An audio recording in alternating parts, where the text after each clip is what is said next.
What's up, Internet? Big J with Big J's Extreme Fitness. Welcome to my next episode of my grip training for freaky forearms series. And today we're going to talk about pinching plates, okay? So we've got a pair of dimes here we're going to be utilizing and some nickels and the 2.5s. We got the 25s and eventually, hopefully getting to the 35s today. And I've never been able to pinch the 45s and hold them for any more than a millisecond. But that's what we're going to try to do today. First and foremost, you want to get that body ready for what you're about to put it through. And I know you're saying, okay, grip, it's only a couple of digits and just not a whole lot of muscles.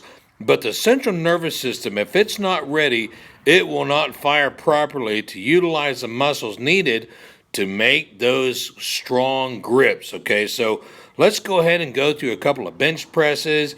Started out with the barbell, threw a weight on there, a plate on there, and did a couple of sets of 10 to 15 reps. I like to do some bicep curls because that really works on squeezing. Then moving on to some tricep pushdowns, getting the triceps and the forearms and the shoulders ready. Moving on to an easy shoulder press machine. So here we are with the nickels. I'm sorry, that's actually the 2.5s.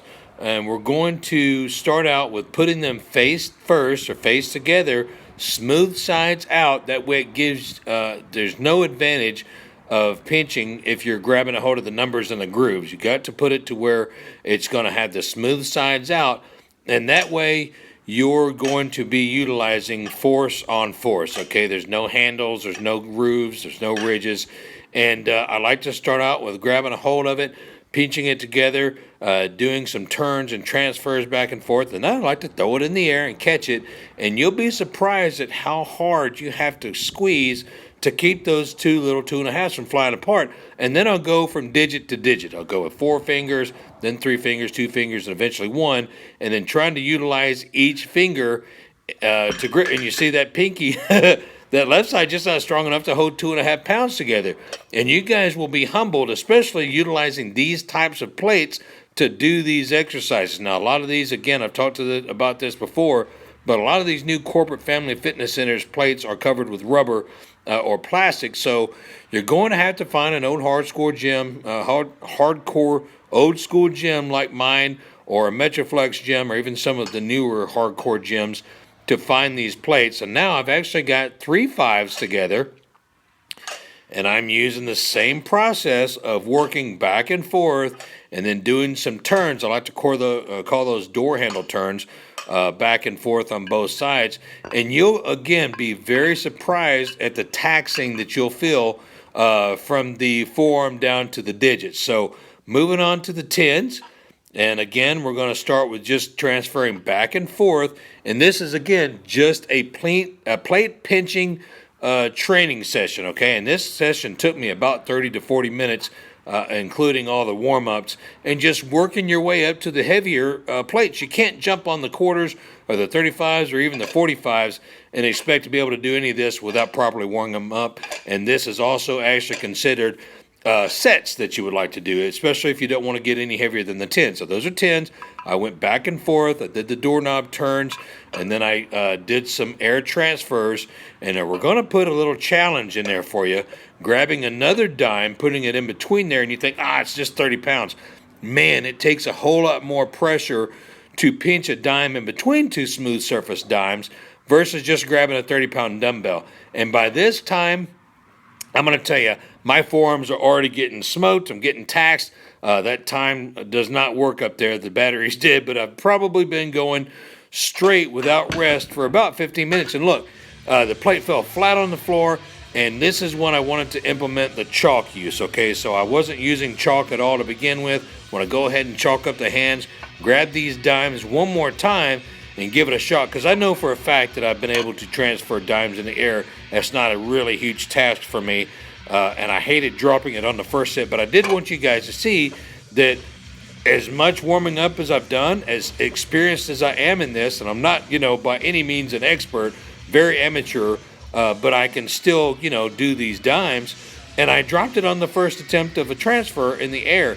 So getting back used to holding the 3 dimes together, pinching that, and you see big thumbs up. Let's go ahead and see if we can't do an air transfer. And here we go. It's pretty taxing here. There it is. You'll be surprised again at how much grip and how much of those forearms that you're taxing when you're chunking those dimes in the air. Now, there's not a whole lot of time and space in between the transfer back and forth, but there is a loss of grip, and you have to re-grip, and there's so much more taxing. There's a thumbs up. So much more taxing to squeeze it hard enough to keep it from flying apart. Now, I'm adding on another challenge here by putting another dime in there. And again, I just wanted to show you guys that is, in fact, 4 dimes. You got to make sure also, if you're using these plates, especially when you're putting more than one together, if they're not the same size, it's going to be a lot more challenging. So I go ahead and try to put all 4 of them together. And there we go. 4 dimes, relatively easy for me to do. I believe I've gone up to 6. I know I've done 5 before, but see how taxing that is. And man, you got to be careful. Don't drop them on your toes. And right before I dropped, I won't go ahead and pull it up and show you guys that it is the 4 dimes again, because sometimes the plates lose frame. It kind of drops out of there. Now we're moving to the quarters. I know you guys are thinking, again, just 50 pounds, Big J, no big deal. The challenge is to hold those smooth sides together. Man, I cannot express how hard that is. And that's actually, it's not a PR. I've done these before, but it was back when I was doing grip training very frequently with Paul Knight 3 and with the other friends and family of the grip community. But that's kind of resetting a PR. I haven't been able to, or not even tried or attempted doing these plate pinches with any more than a dime over the last year or more. As a matter of fact, definitely more than a year, because Paul moved off to Ohio almost 2 years ago. Now here's a 35. First time to try. I should have went ahead and gripped them with both hands together for a while to get used to it. And that's the way you're going to get used to heavy weight, okay? Using both hands first and then slowly releasing the other hand. So here we are. I didn't want to quit. I knew that the way I was going today, my grip was not necessarily taxed, but warmed up, ready to rock and roll. And here we go with the 35. So again, using both hands, get used to the weight, re-gripping, trying to find my groove, slowly releasing, and above a bench that I can drop it down just a couple of inches. And I felt really confident, so I wanted to move out and did an actual transfer. Yep, dropped it right there with that left hand.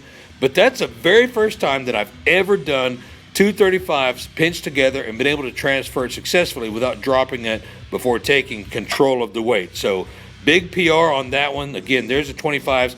And here's a broken 45 that I want to show you guys an example of how to get used to pinching plates that are exceptionally bigger. So yes, the quarters are about the same, if not just a little bit thicker than the 45s. But of course, you've got 50 pounds versus 90 pounds, so you're almost doubling it. So this is a good way that I've tried, and I did this a long time ago. Again, first time that I've done this in over a year with any more than dimes.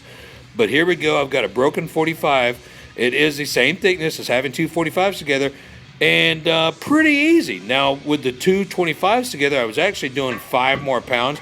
And then be careful. I'm wearing steel-toe shoes, especially when I'm going anywhere more than dimes in each hand or in my hands. But make sure you guys are really, really careful with these exercises.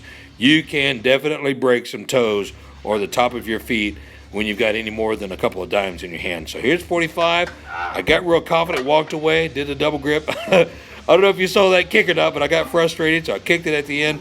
And then here we are talking about utilizing both hands together. And yeah, I've got a little chalk on there. But gripping them, picking it up, and setting it back down is just like a lift. You're trying to get stronger with the weight. Do you a couple of sets of anywhere from 2 to 5 repetitions. And I wanted to move forward and trying to go ahead and lower with one hand. And you see it pulls me down really fast. So I'm definitely not strong enough to grip it with one hand. I know there's a lot of you guys out there that's available or not available, but strong enough to do this. I'm not, again, any good at this grip training. I just really love doing it. And it's very functional in my lifting, and it's just keeping those forearms from turning into twigs the older I get. So there was a timed hold. I probably held it there for 3 or 4 or 5 seconds. But walking away from that bench gives you a sense of urgency not to drop it on your toes. And it gives you, there we go, dropped it again. But that's all I did with the 45s. Now here's a PR that I set a few weeks ago. And this is 6 nickels. I've never done any more than 5. So you see that I actually am transferring back and forth.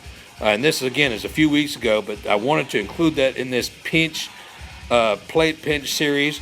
And there you go. Count them out. 1, 2, 3, 4, 5, and 6 nickels. And that was a big thumbs up PR with our nickels there. This is 7 nickels. Never been able to do any more than that. And I actually successfully transferred back and forth without dropping 7 nickels. Now that to me is a huge PR. I know, again, there's lots of you guys that probably already do this, but there we go. 1, 2, 3, 4, 5, 6, and my 7th nickel. Thank you guys for watching this series. I really appreciate the love and the support. Be sure to check the description box out. That'll show you the other forearm freaky series that I've recorded. Until next time, Intensity Rules, train hardcore, and we'll see you next video.